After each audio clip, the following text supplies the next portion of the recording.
আসসালামু আলাইকুম। ওয়ালাইকুম আসসালাম। কে বলছেন?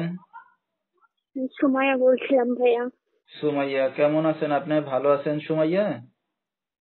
জি আলহামদুলিল্লাহ ভালো আছি। আপনি ভালো আছেন? মাশাআল্লাহ, অনেক ভালো আছি। তো সুমাইয়া, কোথা থেকে বলতেছেন? আপনার দেশের বাড়ি কোথায়? আমি যশোর থেকে বলতেছি। এখন বর্তমান যশোরে আছি। আমার দেশের বাড়ি যশোরে। আচ্ছা, ঠিক আছে, দেশের মেয়ে দেশে আছেন। তো সুমাইয়ার ফ্যামিলিতে কে কে আছে বর্তমানে? আমি, আমার মা আর নানি। আচ্ছা, তো কি করেন আপনি এখন? আমি এখন বর্তমান কিছু করতেছি না। আমার মা বাসা বাড়িতে কাজ করে। আচ্ছা, ঠিক আসলে আছে। যুবক নিয়ে বাসা বাড়িতে কাজ করে একজন একে কথা বলে, এর জন্য করতে পারতেছি না। ঠিক আছে, তো দর্শক শুনতে থাকুন আজকে সুমাইয়ার জীবনের গল্পগুলো।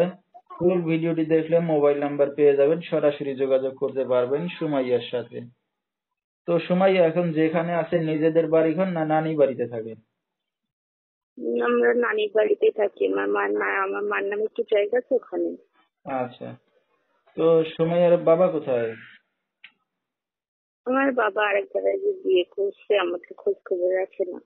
আচ্ছা, তো সুমাইয়া এখন তো আপনি কাজ বাজ করেন না, আপনার মা কাজ বাজ করে বললেন। তো আপনার আর কোনো ভাই বোন আছে জি। সুমাইয়া?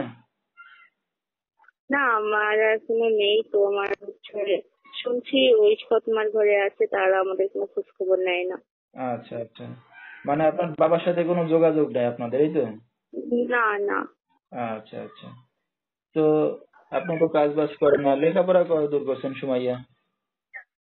আমি লেখাপড়া বেশি করতে পারিনি, 5 পর্যন্ত করছি। আচ্ছা, 5 পর্যন্ত লেখাপড়া করছেন।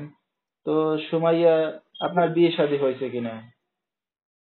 না না, বিয়ে শাদী হলে তো আর এখানে আসতাম না বিয়ে করার জন্য। আচ্ছা আচ্ছা, তো বিয়ে শাদী এখন হয় নাই? না। ঠিক আছে, তো একটা অবিবাহিত মেয়ে আপনি, আপনার মা আসতে দিল মিডিয়ার সামনে? জি, আমি সবার সাথে পরামর্শ করে আসছি। আসলে গরিব ঘরের মেয়ে যৌতুকের জন্য তো বিয়ে করতেছে না, যৌতুক চাইতেছে। তো আমাদের যৌতুক দিয়ে বিয়ে করার মতন সামর্থ্য নয়, তাই এখানে আসছে তাই নাকি? মিডিয়ার সামনে। আচ্ছা, তো মিডিয়ার সামনে আসলে কি যৌতুক ছাড়া বিয়ে শাদী হয়?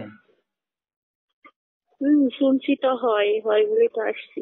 আচ্ছা, অনেক আছে যে যারা গরিব ঘরের মেয়েদের পছন্দ করে আর কি। ঠিক আছে, তো আপনি একটা যুবতী মেয়ে, যেহেতু বিয়ে শাদী হচ্ছে না, গরিব ঘরের মেয়ে, তো এখন যদি সবকিছু জেনে শুনে আপনাকে বিয়ে শাদী করতেছে, আপনি রাজি হবেন?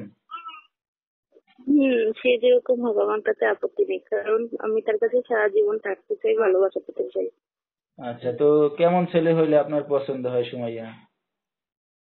একটা ভালো মনের মানুষ আছে, ভালোবাসতে জানে, ভালো রাখতে জানে, এরকম একটা। আচ্ছা আচ্ছা, সব মেয়েরাই চায় স্বামীর আদর সোহাগ ভালোবাসা, যে সারা জীবন ভালোবেসে আদর দিয়ে পাশে রাখবে নাকি? হ্যাঁ হ্যাঁ হ্যাঁ। আচ্ছা, ঠিক আছে, তো কারোর সাথে প্রেম ভালোবাসা রিলেশন করছেন নাকি এখনো? না না, সেটা করি নাই এখন। যাকে ভালোবাসবো তার সাথে প্রেম ভালোবাসা সব করবো। আচ্ছা, ঠিক আছে, মনের মানুষ একজন পাইলে তার সাথে সব করা যায় নাকি? হ্যাঁ। ঠিক আছে, তো সুমাইয়া, আপনার সাথে আপনার এই ভিডিওটা অনলাইনে দর্শকদের মাঝে চলে যাবে। তো দর্শক ভাইরা যদি আপনার সাথে যোগাযোগ করতে চায় কিভাবে করবে? আমার ভিডিওতে নাম্বার দেওয়া থাকবে। আচ্ছা, নাম্বারটা আপনি মুখে বলতে পারবেন? না, নাম্বারটা আমি নতুন সিম তো মুখস্থ নাই। ঠিক আছে, তো দর্শক নাম্বারটা স্ক্রিনে পাইছি, যেহেতু ফোন দেওয়া হয়েছে এখান থেকে। তো নাম্বারটা আমি স্ক্রিন থেকে তুলে বলে দিচ্ছি, এই নাম্বারে যোগাযোগ করলে সুমাইয়াকে পেয়ে যাবেন, যেহেতু একটা অবিবাহিত গরিব ঘরের যুবতী মেয়ে।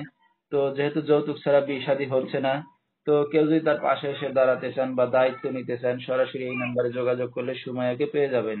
01940093543, এই নাম্বারটাই হলো সুমাইয়া।